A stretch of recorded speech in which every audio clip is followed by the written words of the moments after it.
கலையுலக மாமேதை திரைப்பட தொழிலின் திசை காட்டி தென்னக திரையுலக தந்தை திரு டி.ஆர். சுந்தரம் கடல் கடந்து இங்கிலாந்து நாட்டில் கல்வி பயின்று பட்டங்கள் பெற்றார். மலைவளம் கொண்ட சேலத்தில் மனம் வளம் கொண்ட திரு டி.ஆர். சுந்தரம் மாடர்ன் தியேட்டர்ஸ் நிறுவனத்தை 1936 தோன்றிடச் செய்தார்.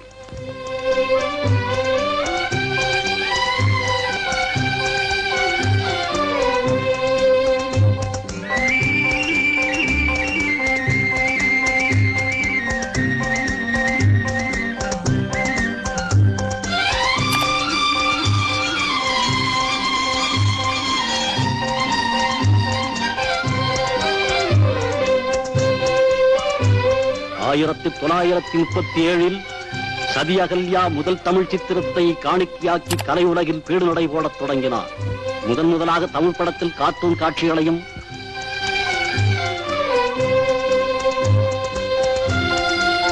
உன்னத வெற்றி படமாம் உத்தமபுத்திரனில் இரட்டை வேட காட்சிகளையும் முதலாக தமிழகத்திற்கு அறிமுகப்படுத்தி அழியாப்புகள் பெற்றார்.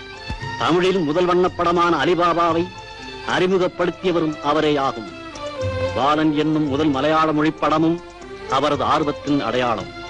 ஆங்கிலம், ஹிந்தி, தெலுங்கு, கன்னடம், சிங்களம் ஆகிய பன்மொழி படங்களை தயாரித்து திரையோவிய புலவராக திகழ்ந்தார்.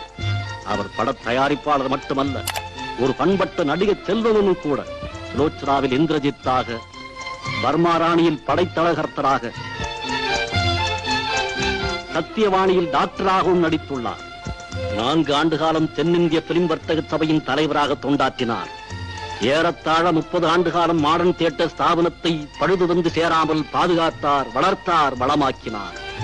தென்னகத்தில் எண்ணற்ற எழுத்தாளர்கள், கலைஞர்கள், கவிஞர்கள், இயக்குநர்கள் அவரது நிறுவனத்தை பயிற்சி கூடமாக பயன்படுத்திக் கொண்டு உயர்ந்திருக்கிறார்கள். தொழிலாளர்களுக்கிடையே சிறுகசப்பும் எழாமல் அவர் தம் தோழனாய் விளங்கினார். ஸ்டுடியோவை கோவிலாக எண்ணினார். கடுமையாக உழைத்தார். கலைப்பணியே தன் பணியென கலைத்தாயின் காலடியில் 97 திரை ஓவியங்களை படைத்தார். அவர் தயாரித்த பல வெற்றி படங்களுக்கு அவர் பெற்ற பரிசுகள். இந்திய துணைக்கண்டத்தில் அவர் போல் இத்தனை படங்களை தயாரித்தவர் யாருமே இல்லை. 100வது படவிழா கொண்டாட முனைந்து நின்றார். ஆனால் ஆலமரம் விழுந்தது போல், அழகு தென்னை சாய்ந்தது போல் மறைந்தார். நம் மனமெல்லாம் நிறைந்தார். அவர் தோழரும் துணைவரும் தொழிலாளரும் வடிக்கின்ற கண்ணீர் வெள்ளத்தில் அவரை சுமந்து சென்ற பல்லக்கு படகாய் மிதந்தது.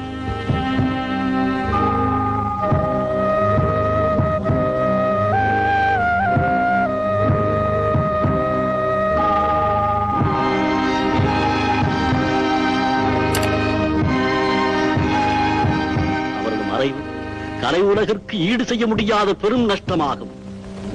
வாழ்க வாழ்க திரு சுந்தரத்தின் புகழ். வணங்குவோம் அவரது கலைப்பணியை.